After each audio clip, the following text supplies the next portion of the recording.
نحمده ونصلي على رسوله الكريم اما بعد فاعوذ بالله من الشيطان الرجيم بسم الله الرحمن الرحيم رب اشرح لي صدري ويسر لي امري واحلل عقدة من لساني يفقهوا قولي ولا تنابزوا بالالقاب، اور نہ ایک دوسرے کو برے القاب سے یاد کرو۔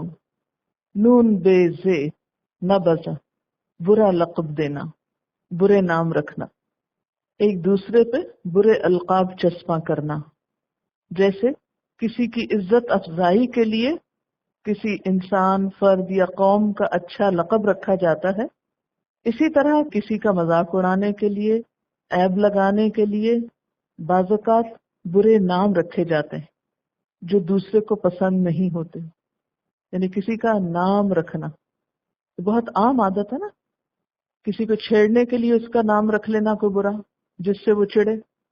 بعض اوقات کسی کو اس کے اصلی نام سے یا پیار کے نام سے بلانے کی بجائے ایسے نام سے پکارا جاتا ہے جس سے وہ غصہ کرتا ہے، چڑھتا ہے، ناراض ہوتا ہے، لیکن ہم انجوائے کرتے ہیں وہ نام رکھ کے، جسے چھیڑ رکھنا بھی ہوتا ہے۔ یا پھر اچھے بھلے ناموں کو بگاڑ بگاڑ کے بولنا، اس کو تنابز بالالقاب کہا جاتا ہے۔ یہاں اس کی بھی ممانعت کی گئی ہے، کیونکہ یہ کسی بھی شخص کے بدذوق ہونے کی علامت ہے۔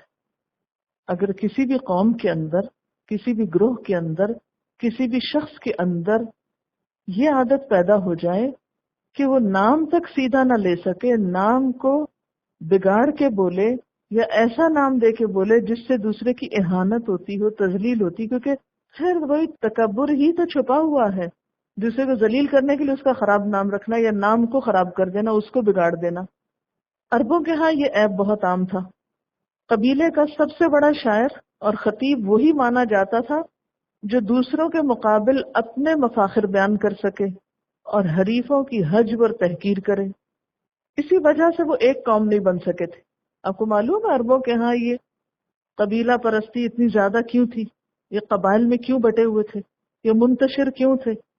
اس کی بنیادی وجہ یہی تھی کہ ہر قبیلے کا شاعر دوسرے قبیلے کی برائیاں بیان کرتا اور اپنے قبیلے کے فخر بیان کرتا، جس سے دونوں کے درمیان ایک سخت نفرت اور کشیدگی کی فضا ہوتی، اور صرف ان تانوں کی وجہ سے، نام دھرنے کی وجہ سے، برائیاں کرنے کی وجہ سے وہ ایک دوسرے کے قریب نہیں آتے تھے۔ اور بعضوں کا صرف الفاظ کی جنگ نہیں ہوتی تھی، الفاظ کی جنگ عملی جنگ کا روپ دھار لیتی تھی۔ تاریخ میں پہلی مرتبہ خصوصاً عربوں کے اندر اسلام نے ان ساری خامیوں، خرابیوں، عیبوں کو نکال کے ان کو یکجان کر دیا اور دور جاہلیت کے یہ سارے فتنے ختم کیے۔ اسی لیے فرمایا بئس الاسم الفسوق بعد الایمان، ایمان لانے کے بعد فسق میں نام تازہ کرنا، گناہ کے کام کرنا، یہ تو ناممکن ہے۔ یعنی اسلام پچھلے گناہوں کو معاف کر دیتا ہے، اسلام لانے سے انسان پچھلی برائیوں کو چھوڑ دیتا ہے۔ تو اب تم پھر اسی کی طرف پلٹو گے، دور جاہلیت کے طریقے اختیار کرو گے۔ حضرت ابو جبیرہ انصاری کہتے ہیں کہ یہ آیت ہمارے بارے میں نازل ہوئی کیونکہ جب آپ مدینہ میں تشریف لائے تو ہم میں اکثر آدمی ایسے تھے جن کے 2 یا 3 نام مشہور تھے، اور ان میں سے بعض نام ایسے تھے جو لوگوں نے ان کو آر دلانے اور تحقیر کرنے کے لیے مشہور کیے ہوئے تھے۔ آپ کو یہ معلوم نہ تھا۔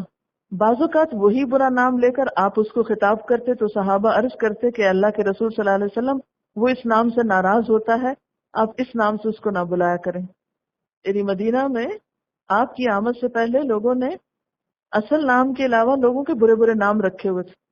اب آپ کو تو نہیں پتا تھا کہ کوئی شخص کس نام سے چڑھتا ہے۔ جب آپ پکار لیتے اننوئنگلی تو لوگ کہتے کہ نہیں آپ اس سے نہیں بلائیں اس کو، یہ اس سے ناراض ہوتا ہے۔ اب آپ خود سوچیں کہ کسی کا ایسا نام رکھنا جس سے وہ ناراض ہو تو یہ معاشرے میں ناراضگیاں اور فساد اور بگاڑی پیدا کرے گا نا۔ حضرت ابن عباس کہتے ہیں کہ اس آیت میں تنابزوا بالالقاب سے مراد یہ ہے کہ کسی شخص نے کوئی گناہ یا برا عمل کیا ہو، پھر اس سے تائب ہو گیا ہو، اس کے بعد اس کو اس برے عمل کے نام سے پکارا جائے۔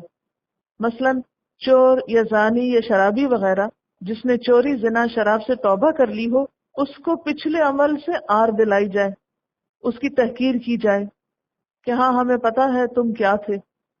یا کسی مجلس میں کسی کا نام لیا جائے تو کہا جائے ہاں وہ فلاں شرابی. بعض اوقات ایک شخص اپنی پچھلی زندگی میں کوئی خاص گناہ یا غلط کام کرتا رہا پھر وہ توبہ کرنا چاہے تو معاشرہ اس کو جینے نہیں دیتا، اس کی توبہ قبول ہی نہیں کرتا. اسی لیے آپ نے دیکھا ہوگا کہ بعض پیشے ایسے ہیں یا بعض غلط گناہ کے کام ایسے ہیں جن میں ایک دفعہ لوگ پڑ جائیں تو ان سے نکل نہیں سکتے. کیوں؟ اس لیے کہ معاشرہ نکلنے ہی نہیں دیتا، تانے دے دے کے، عیب دلا دلا کے اس کو بستی میں پھینکے رکھتا ہے، اٹھنے ہی نہیں دیتا. حالانکہ نبی صلی اللہ علیہ وسلم نے فرمایا جو شخص کسی مسلمان کو ایسے گناہ پہ آر دلائے جس سے اس نے توبہ کر لی ہے تو اللہ تعالیٰ نے اپنے ذمے لے لیا ہے کہ اس کو اسی گناہ میں مبتلا کر کے دنیا و آخرت میں رسوا کرے گا. یعنی جس نے کسی کو اس کے کسی پچھلے گناہ پہ آر دلائی جو کبھی ماضی میں اس سے ہوا ہو، اس نے توبہ کر لی لیکن اس نے پھر اس کو تانا دیا اس پر، تو اللہ تعالیٰ اس کو موت نہیں دے گا جب تک اس گناہ میں دنیا میں بھی مبتلا نہ کر دے اس کو، اور اسے دنیا اور آخرت میں رسوا کرے گا. آپ صلی اللہ علیہ وسلم نے فرمایا کہ مومن کا حق دوسرے مومن پہ یہ ہے کہ اس کا ایسے نام اور لقب سے ذکر کرے جو اس کو زیادہ پسند ہو. یعنی مومن کا اخلاق کیا ہے کہ دوسرے کو اس نام سے پکارا جائے جس سے پکارنا اسے زیادہ پسندیدہ ہو، نہ کہ اس نام سے جس سے اس کو پکارا جانا پسندیدہ ہی نہ ہو.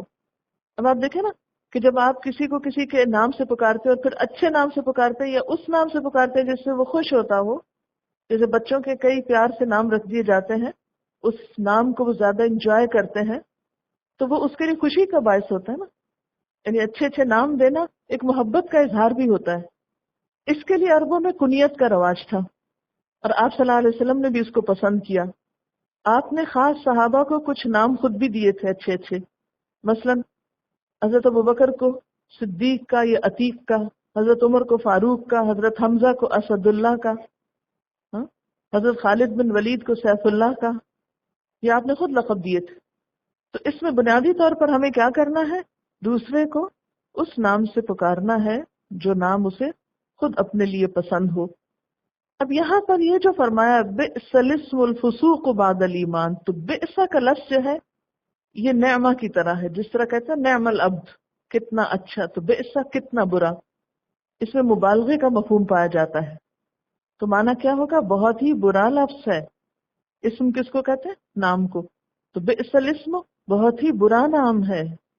یعنی قبول اسلام اور توبہ کے بعد کسی گناہ کی طرف منسوب کر کے کسی کو خطاب کرنا، مثلا کسی کو کافر کہہ کے پکارنا یا اور، یہ بہت ہی برا کام ہے. اور یہاں اسم کا لفظ جو ہے یہ ذکر کے معنوں میں آیا ہے، یعنی کسی کا برے نام سے ذکر کرنا، برے نام سے اس کو پکارنا. لیکن یہ یاد رکھیے کہ اس سے وہ بعض صفاتی نام جو ہیں وہ ایکسکلوڈ کر لیے جائیں گے جو مشہور ہو چکے ہوں اور جس کے لیے وہ نام رکھا گیا وہ بھی اس کو مائنڈ نہ کرتا ہو سن کے.